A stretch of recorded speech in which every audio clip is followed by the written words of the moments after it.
All right, I'll share my screen and then we can start. Works. Is it visible? Yes, it is. Cool. All right, so today we are going to have a look at the code base of Code Lightning, how it works, how are the tests written inside it, because there are multiple parts to a Lightning network client. So we need to test different parts while creating a commit. So that is how we start the game. Sure. All right. So uh, the most basically, Code Lightning has a daemon structure. So imagine there are multiple shops in a market. It's a market where the Lightning D is the master daemon, which is the gateway of entry to the showroom. And then there are multiple subdaemons which has their own functions. Like there's Gossip D. This one's the most complex subdaemon of Code Lightning. It is responsible for managing the gossip communication of the lightning node. The HSMD does all the cryptographic operations. The Lightning D, which is the main master daemon, which is responsible for managing your node. It has access to your database, to your Lightning directory, to your config file, and all of those things.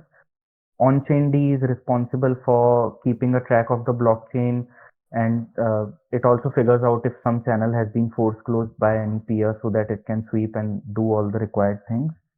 And then there is opening D. Opening D is responsible for opening a channel.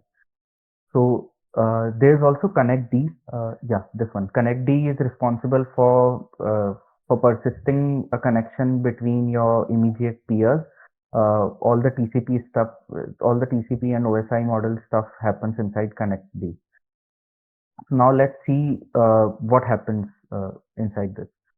So as you can see, the master daemon Lightning D has many files inside it. Some of them have underscore control.c in the name. So these are called the control files, like the channel control, uh, the connect control, dual open control, so HSM control. So what happens is each of these daemon are separately started on different as a different process. The communication between them happens through these control files. So this channel control.c uh, is responsible for doing all the communication with channel D. As you can see, peer start channel D, there's this function. So for these communication, or we can hop on to a simpler file as well, like HSM control. So HSM control is responsible for all the communication between Lightning D and HSMD. So what happens is all the RPC functions that you run while running the Lightning node, like the get info, the pay command, or all of these commands are registered inside these control files. So Lightning D gets an RPC call from the terminal. It then goes to HSM control where all the RPC commands are registered, like this one, the make secret one. So if you guys have heard of HKDF function, HKDF is used to derive a secret from the master key of your node. So this is an RPC which is make secret. It creates a pseudo random secret key using some hex data. So you can run this RPC like Lightning CLI make secret space uh, any salt that you want to use. Like you can write your own name, bit Alu Faisal or Anthony. So it would then derive a key from the HSM secret, which is stored in your Lightning directory, and give out that key to you. Now this RPC is not very useful for normal users, but this is used to encrypt some of the stuff that is stored inside emergency recover or other files. Uh, so those keys are directly derived through the HSM secret. So as you can see, all the RPCs are registered inside control files, and what happens is these control files are responsible for all the communication that happens between Lightning D and HSMD. So as you can see, this JSON make secret. As an example, I'm going into this make secret RPC, but we can take some other example as well. So this function is responsible for giving out the output of make secret RPC. So it does a param check. It needs a parameter, any hexadecimal string or a UTF-8 string. If it is not available, it would throw errors. Then we do the command check. Then this is where the communication happens.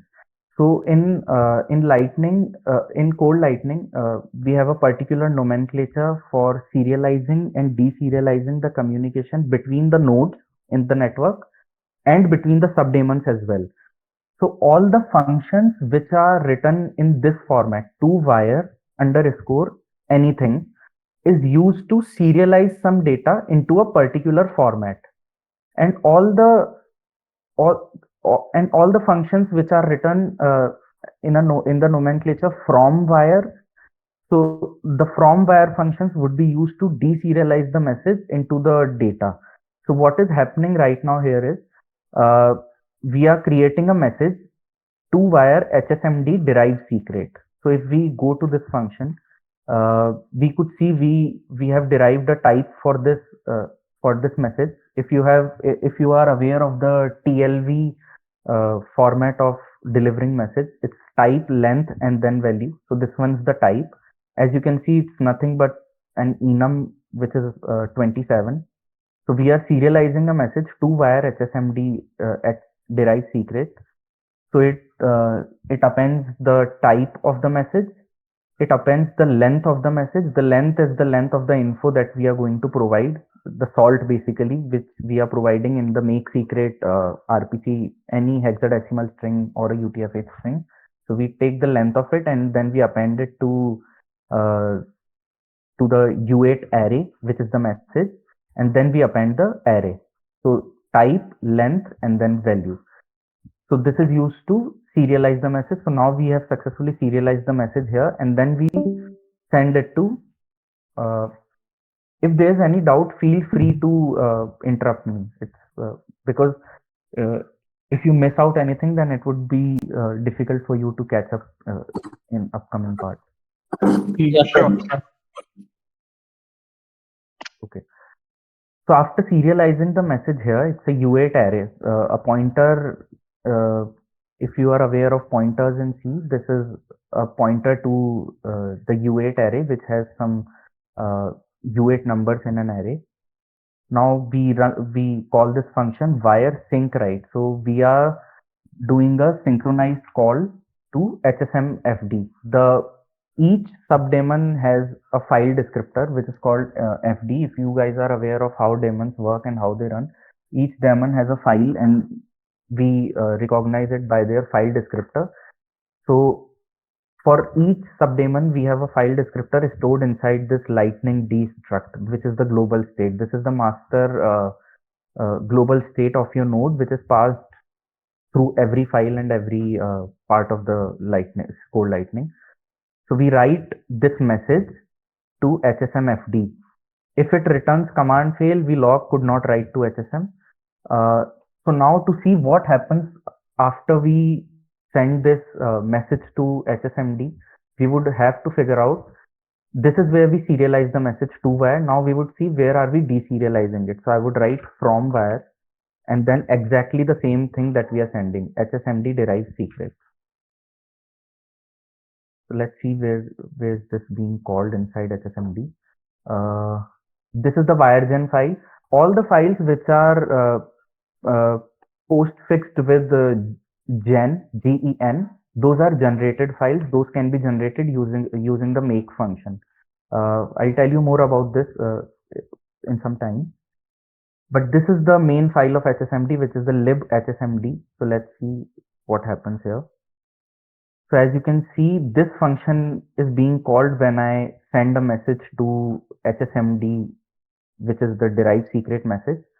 And this if if you want to see the exact function call, inside each of the subdaemon main file, at the end of it, we would have registered all the messages type and their corresponding function. So these are the messages type. HSMD handle client message.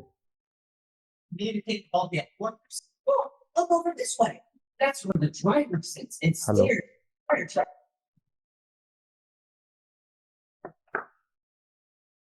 Is there any question? Nope, nope, nope. I think Bala's audio was on. Oh, it's okay. So as you can see inside the subdaemon's main file, each of them has a function called the handle client message or some other function which has registered all the enums that we have registered as messages.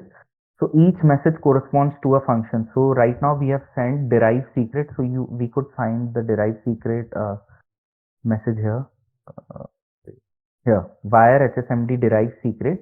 So whenever this daemon receives this message, it would call handle derive secret with the corresponding message that it has received. So let's go to this function and see what happens. So after receiving the secret, it deserializes the message, which is using the from wire function, and these are boolean function. These return false whenever the message is not serialized properly.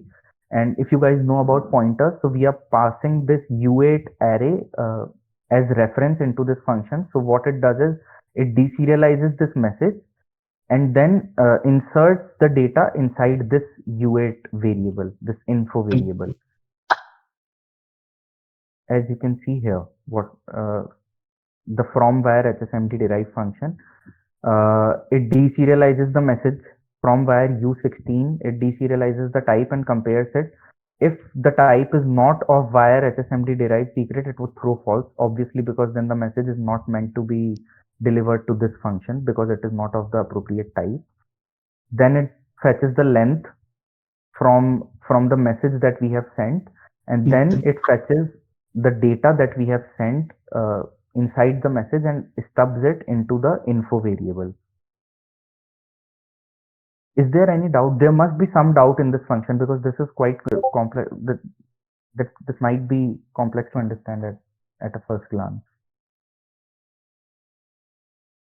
So actually, as far as I'm concerned, Aditya, I am traveling and I am like Oh, watching on the phone. So it's at times even pretty difficult for me to see the text. So I'm trying to understand as much as I can. I'll go through the entire session tomorrow again, and then if I have any doubts, I'll post it in the group and tag you. That's okay. yeah, sure. Uh, it's good. So, any other someone else has any question, or is this clear here? Pretty explanatory. Not an issue. All right.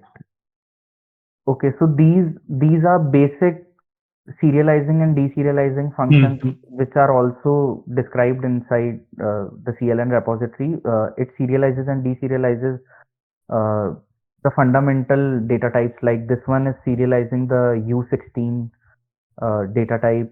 So it fetches the type of the data, then it fetches the length of the data, and then it fetches the U8 array. So the nomenclature would be same across. To deserialize, we would use from wire, and to serialize, we would use to wire. Uh, okay, so after deserializing the message, it gets the string that we have used inside the RPC call inside this variable, which would be used to create the which would be used inside the key derivation function. This one's HKDF function. So as you can see, the description says generate a derived key. So it uses the secret. Uh, we can hop onto this function to see what happens inside it. Uh, okay, so this one's inside the crypto library. It does all the cryptographic steps you can read in the comments. A hash function is used, a salt is used. So we are providing all the data that it requires. And then after getting the secret, uh, after generating the key from the secret, it stubs it into the secret variable. As you can see, we are also passing it as a pointer here. So it stubs the required secret into this, and then we again send uh, the reply to the message that we have sent to HSMD. It says to wire HSMD derive secret reply. So as you can see, first the lightning D uh, through the control file sent a message to HSMD, which is the HSM derive secret. Then the HSMD file deserializes the message using the from wire function, and then it replies back again to the lightning D using the message HSMD derive secret reply. Hmm. So again we search where do we deserialize this message to see what is happening after deserializing it. So this is deserialized inside the HSM control file, which is inside the lightning D daemon. It is deserialized 2 times inside HSM init function and the make secret function. So right now we are studying the make secret one. So it reaches here. If the from wire returns false, it would say bad reply. Otherwise, it would just create the response. These JSON functions are nothing but to construct the JSON that you see on the RPC. So handling JSON streams inside C is not as trivial as handling it inside any modern language like JavaScript or Python. So that is why Code Lightning uses a library which has these functions: JSON stream, JSON add secret. So it creates the stream, a success stream, and then it adds the secret inside the stream, and then it returns command success, and that's how the RPC call is completed uh, through the back and forth communication between Lightning D and HSMD. So similarly, you can figure out every control file and see how it communicates with their corresponding uh, subdaemon and the lightning D and completes the RPC call. Like as you can see in the connect control file, we have these multiple RPCs registered. These are developer RPCs, so these only run when you start lightning D in developer mode. But as you can see this one here, the send custom message, this one's a utility RPC. This one is used to send any custom message to a node which is not described inside the Code Lightning's logic. So you can also follow what is happening here and how the communication happens between the lightning D and the connect D. As you can see here, we serialize the message to wire connect D, custom message out, and then we might be getting some reply somewhere else, and then we would be creating the logic. So this is the most basic overview of how these daemons and subdaemons interact with each other and how they initiate and handles all your operations of your Code Lightning. To read more about them in detail, Code Lightning has a unique kind of documentation. So it starts from the main file, which is the lightningd.c. So you can hop over to the first line of lightningd.c. So it's like a book basically. So all the comments which starts from this tilde are a part of this book. So it starts from here. Welcome, wonderful user. This is the code. So this is where it starts. And as you can see at the end of this file, so you'll have to read all the commands which starts with this tilde to see what is happening in each of these functions and how it is important in running your node. And by the end of the function, it gives you a path of the next chapter. So as you can see, after reading all the commands which has these, at the end of it, it says farewell. You are done with Lightning D here. Now the next stop is HSMD. So to further read this, I don't know, should I call it a book? So to further go to the next chapter, you would have to go to the file which is written at the end of the file, so which is here the HSMD, and at the top of it again it would tell you welcome to the HSM daemon, keeper of our secrets. This is a separate daemon which keeps a root secret from which all others are generated, etc. Aditya, the reading starts where if somebody wants to read these comments along with the code snippets, where should one start from which file? It starts from the Lightning D, the master daemon. Lightning D is called the master daemon, and all other are called the subdaemons, which are started through starting Lightning D, and the communication also happens majorly between Lightning D and all others.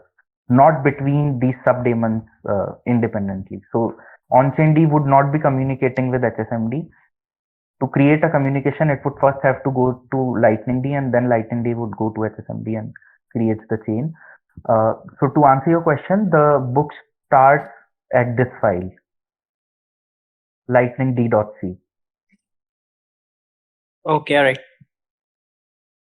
So as a homework, you can, like, this would be a good exercise to go through all the contents that is provided inside these comments for the weekend. So this is how the core architecture of it works. Now, as a developer, when you contribute to a code base, you since there are like n number of parts of code lightning or any other lightning client, so any change you make, you would have to test your code against the unit tests that you write, so that you can see if something else isn't breaking. So for that, code lightning uses the PyTest architecture, which is written in Python. So you can hop over to the test directory here. The test directory, it has these fuzzers which are used. So fuzzers are nothing but fuzzers are basically used to test your function using many types of parameters that are possible, so that we can see if the function that you have written is not breaking for some corner cases. These are the different tests which are described inside it. A different library is used to create these tests. So to give you a brief overview what is happening inside a test, let's hop over to a test. Like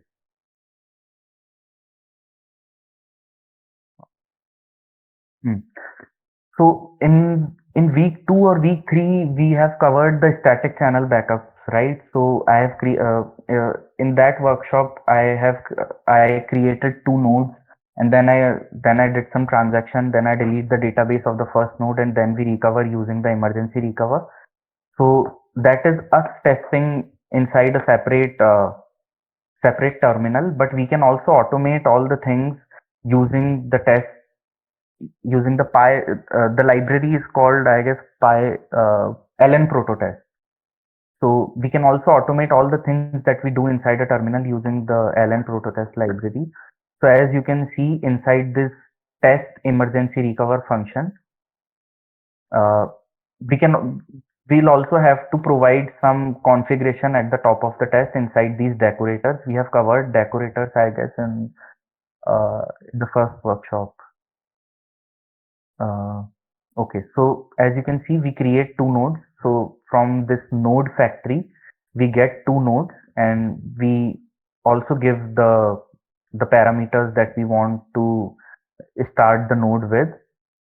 Then we can run all the RPC function of a node using this .rpc attribute of this L1. So we are connecting L1.rpc connect. So we connect L1 and L2.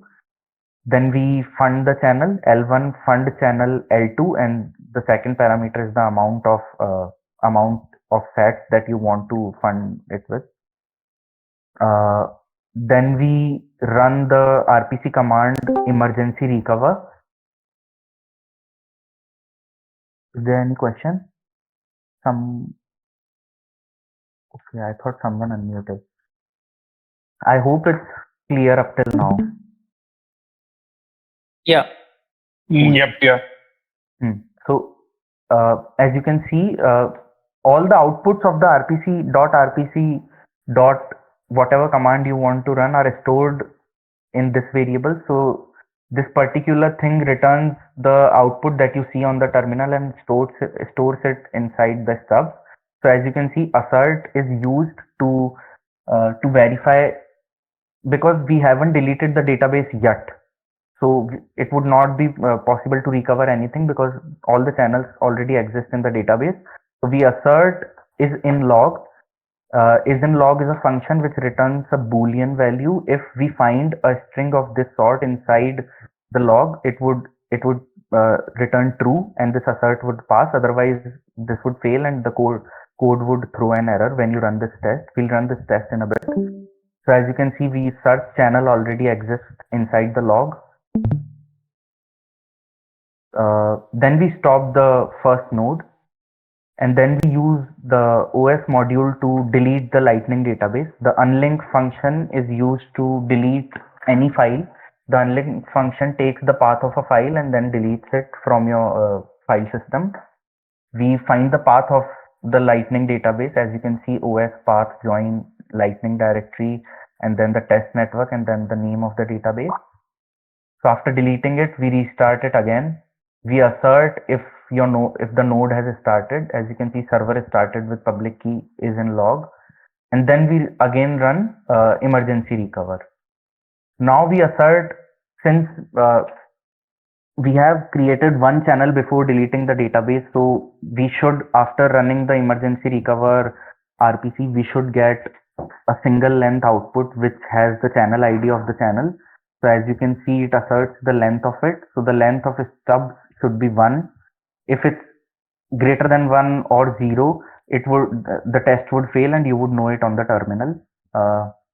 Then we check if since this is an array, we would check if it has the channel ID of the channel that we want to recover. So this parameter here, the underscore, this is the name of the variable. It has a parameter called channel ID. So we compare if these two are equal.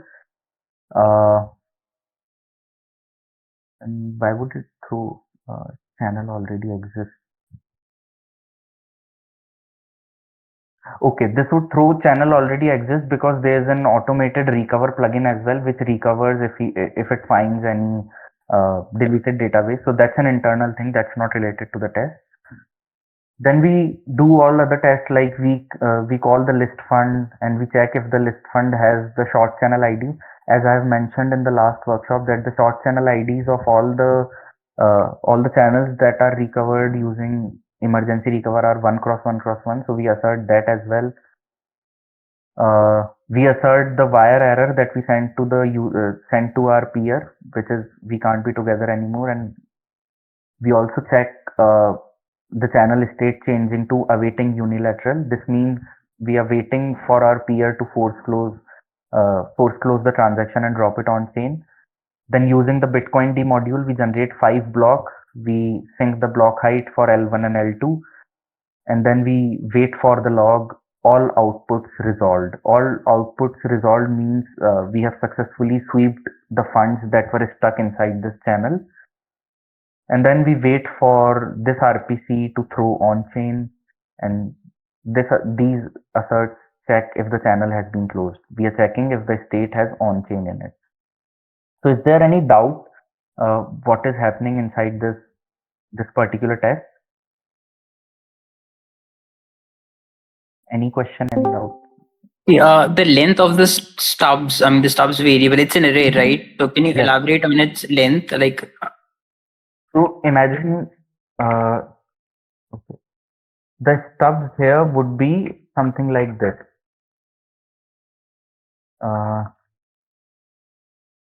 Channel ID 1, channel ID 2. So in Python, to get the length of to get the number of elements stored inside an array, we use this function. So if I run print length stubs, it would give an output of 2.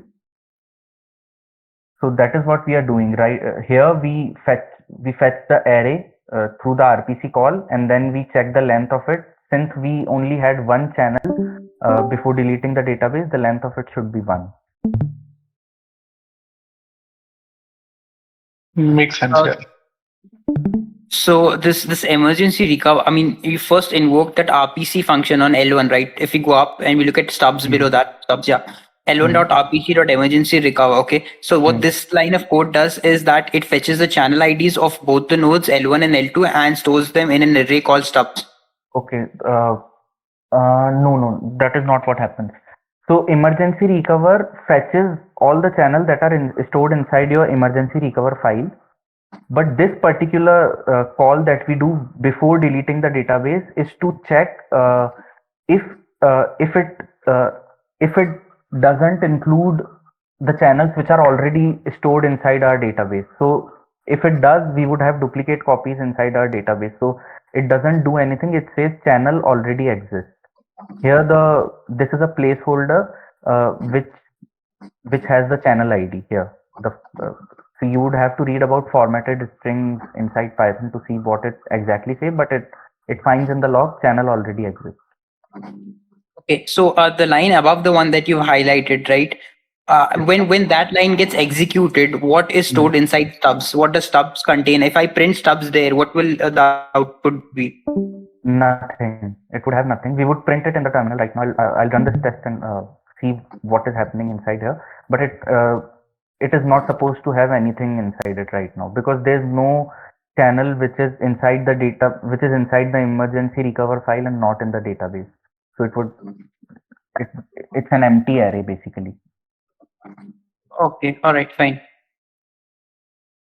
So as a developer, when you write any RPC or when you do any bug fix in Core Lightning, you would have to add a corresponding test inside it. So all of these tests run when you host your uh, pull request inside for in the GitHub repo. So if anything breaks because of your change, some of the tests would fail, and then you would figure out how is it affecting other things. So to run the test, you would have to wait. You would have to start a shell using the poetry command. Poetry shell is used, I guess. Yes. So as you can see, it creates a virtual environment. Virtual environment already activated. So okay, so we were already in it. So I'll exit and then start again. Poetry shell. Should I zoom in? Okay. I hope it's visible to everyone. Yeah, it's good now. Okay. So I'll start the virtual environment using this command poetry shell. So as it says, spawning a shell within this. Uh, the logic of this shell is written inside the code base. If some of you have the knowledge of how poetry works, you can see how the shell is created and how it works. Now, after getting inside the shell is named CLN Meta Project Pi 311. To run a test, you would have to run PyTest. Wait, I have this one. Okay, so something like this. So you run PyTest. This -v flag is used to specify the file that you want to get into. So right now we want to run this particular function test emergency recover, which is inside test directory and in the test underscore miscellaneous.py file. So we provide the file name with the -v flag, and then we provide the name of the test. The name of the test here is test emergency recover with the k flag. So I'm running the command pytest -v, the file of name, and then -k, the name of the name of the test, and then we hit enter. So as you can see, it starts a test session. It's running all the commands that that we have mentioned inside the test. So it would take some time. It's very fast on my MacBook machine, but when I used to code on Linux, a test would take around 8 to 10 minutes as well. So be patient when you run these tests. So as you can see, the test has passed successfully. That means that all the asserts that we have mentioned here, none of them has returned false or anything, any error that can be logged on the screen. So everything has gone as expected. Now let's try to fail this test by adding a line here. So we would just assert and return false to it. So obviously we are giving false to assert, so the code would stop here and it would throw an error. So we would see how that happens and how can we debug when our test fails. So we would wait for it to catch up till the line that we have mentioned, assert false.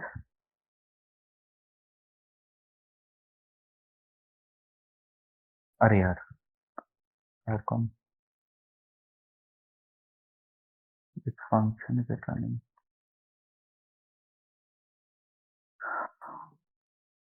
Okay, I guess I hadn't saved the change that I did.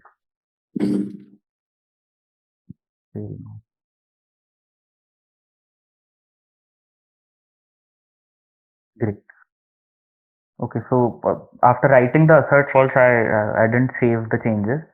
So as you can see, our test has failed, and it's a very efficient, like very well thought library. As you can see, after the test fails, so here it says failed. Then it says where it fails inside the test. So as you can see, this is our function that we were running, this, which is the test emergency recover. It gives out the line where our code fails. It says it fails here, obviously because we have returned assert fails. Then it throws all the logs that we have captured up till now after after it says where it has failed. So as you can see here, the lightning D2 notifies the logs of the second node, and the lightning D1 notifies the logs of the first node. So both of them are on the same screen, are on the same terminal. So it could become a bit confusing, but we would have to figure out. So as you can see, initially it creates the node and then it starts them. It runs all the, if you yourself have started the lightning node, you would recognize all the logs that are printed here. So as you can see, it creates emergency recover is also logged when you run your lightning daemon on your vanilla terminal. Here the server has started. For the lightning D2, it says server is started with the public key this. Lightning D1, server is started. So the server has started. And then you can figure out using the logs where the things have gone. As you can see, we also create a channel between them. So here's the log fund channel start. So this is how you basically test anything, any change that you make inside the CLN repository using the PyTests that are written. So any doubt up till now? No, none from my end. All right. So all the things that I have told you like till now would be sufficient material for you to go to the Code Lightning repository, find some good first issues, and try to solve it and create a pull request. So apart from this, I suggest all of you to find some time and read the in detail description that is given inside each of the daemon files, which I have already told you before this. So yeah, like this was the brief overview of what is happening under the hood of Code Lightning. There are other parts as well, like the gen files, which I have told you. All the files which are postfixed with gen are generated files. So let's see how that works. I'll give you a brief overview of that too. We have some CSV file inside the Code Lightning module, inside the Code Lightning repository. Here, this SCB CSV. So if you guys, if some of you don't know what CSV is nothing but an Excel file. Here the CSV stands for comma separated values. So as you can see here, there's a file called scbwire.csv. So to register any new message which is already not inside Code Lightning, you create a corresponding CSV file which has all the data types that are included inside it. So as you can see, I have created a message type here. The name of the message is static chan backup, and the the type, the number that we associate to each message. So the type here used is 6135. Then I use a version, the timestamp, and all of those things. Then there's a subtype as well. So uh, this one is an array of SCB chain, and the SCB chain subtype is described here. So the SCB chain subtype has ID, channel ID, node ID, wire address, as we have discussed in the last class as well.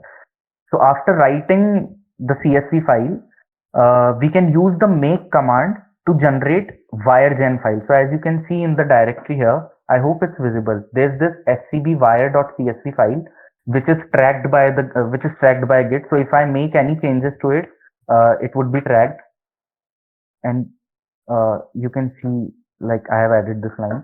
But the files below it, the wire.gen files, are not tracked. So these are not uploaded on the GitHub repository because these are generated every time you run the make command while building your node. So all the non-highlighted files are generated files. So this wire.gen file is generated using this CSV file. So let's see what's happening here. This wire.gen file uh, automatically constructs the to-wire and from-wire function for the type that you have described inside the Excel. So you don't need to write these by hand. You just write a CSV file and then you run make scbwire.csv, and it would automatically generate the corresponding C file, which would have all the functions that are required to serialize and deserialize it. Since inside this particular file we have described two types, the subtype scb chan and the message type scb chan backup. So as you can see, it has this two wire for scb chan and this two wire for static chan backup as well. This static chan backup would automatically have this enum, which I have described in the CSV file 6135. So this file is generated, and all the logic of generating all of these files which are postfix with gen is inside this file. This is written by Christian Decker, if you guys have ever heard of him. So this is written in Python. So this is a Python file to write code in C using this Python file. So we give it the CSV file, which is then used by this script to generate the C files, which would be used by Code Lightning to serialize and deserialize the message. And this is run every time you initiate the make command while building the node. As if you remember, we use two commands to build the node: the configure command and the make command. So the make command uses all the tools that are provided under this directory to generate the files and to create the fuzzers and all of those things. So there are these multiple cool tools as well. You can explore them inside these and see what is happening. Each of them would have described usage and utility as well. So the codex 32, the Shamir secret thing that we were discussing in the last class has been coded inside HSM tool. Codex, yes, this make codex secret. So this command can be used to split your node secret into multiple n of t threshold schemes.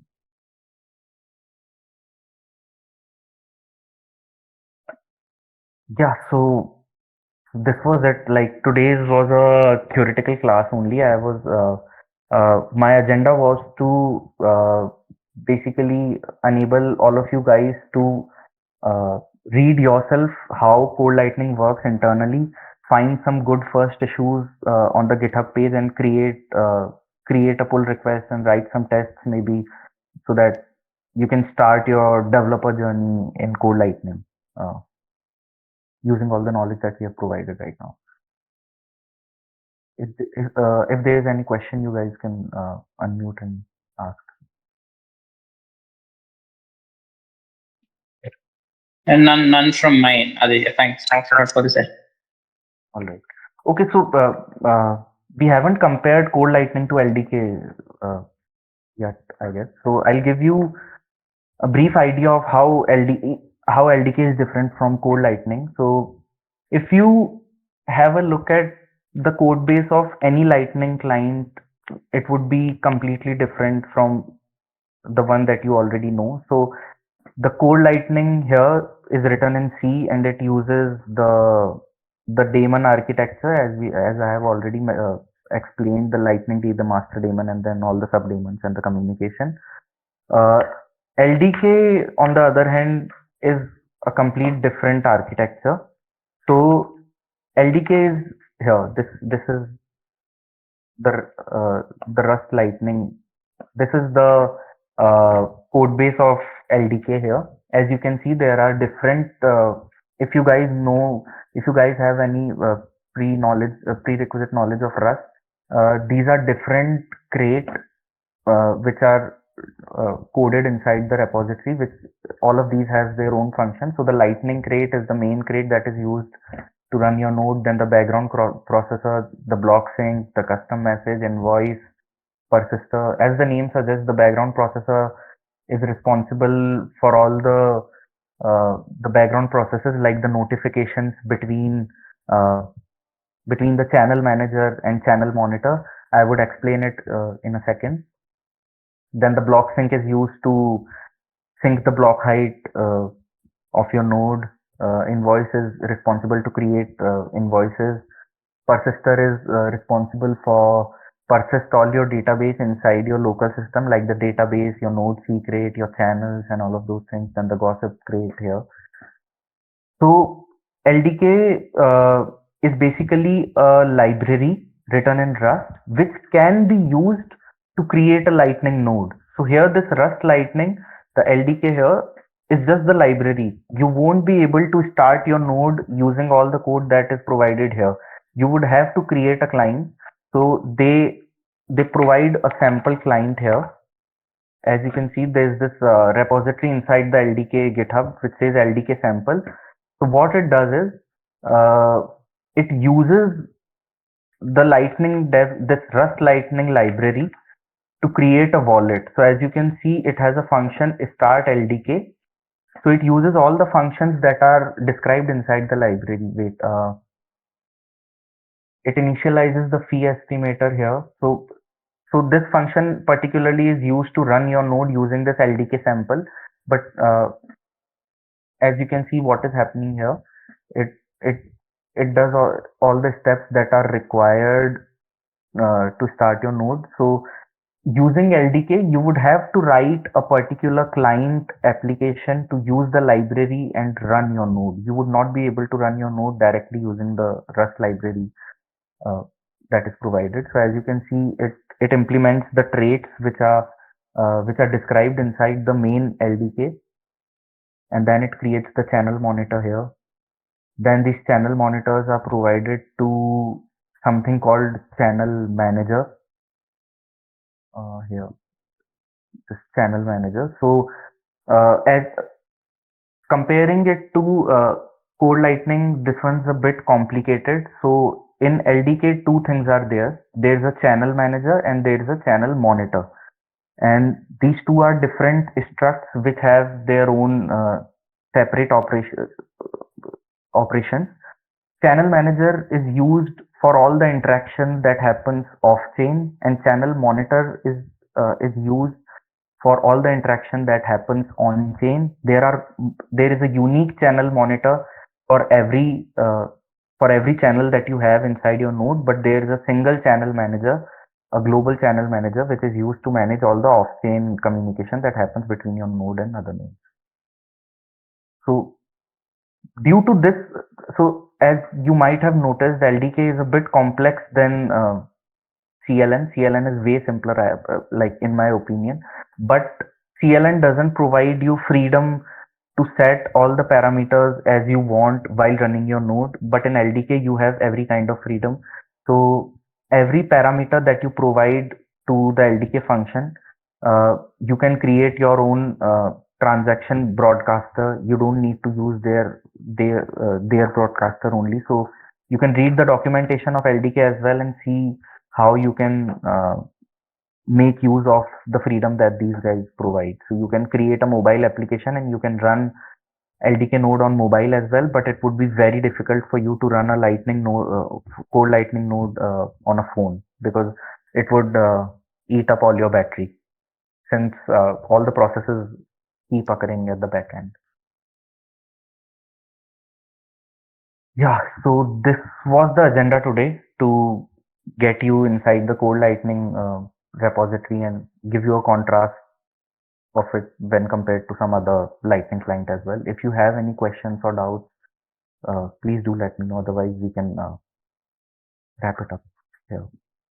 But I would strongly encourage all of you to read the documentation that I have that is provided inside the code base. So that would help you a lot.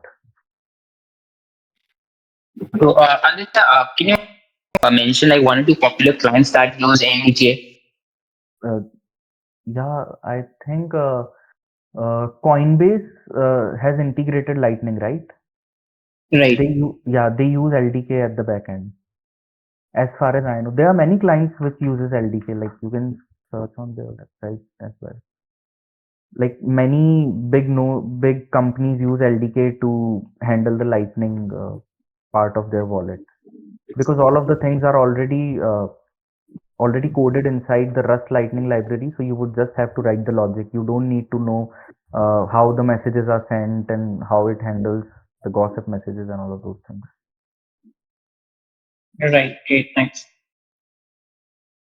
Core Lightning also has a similar sort of thing, which is called the green light. If you guys have heard of it, you can read about it as well on their website. So Greenlight is also a service provider on which you can build your own node with more degree of freedom, and you also have your keys. So Greenlight would just ask for signatures. It would never handle your keys and all of those things. So you would have your keys and you would have more degree of freedom as well. So yeah. Any other Right. question? Thanks. Okay, so if everything is clear, we can wrap it up. So you guys can also post all the doubts that you have on the Discord channel as well.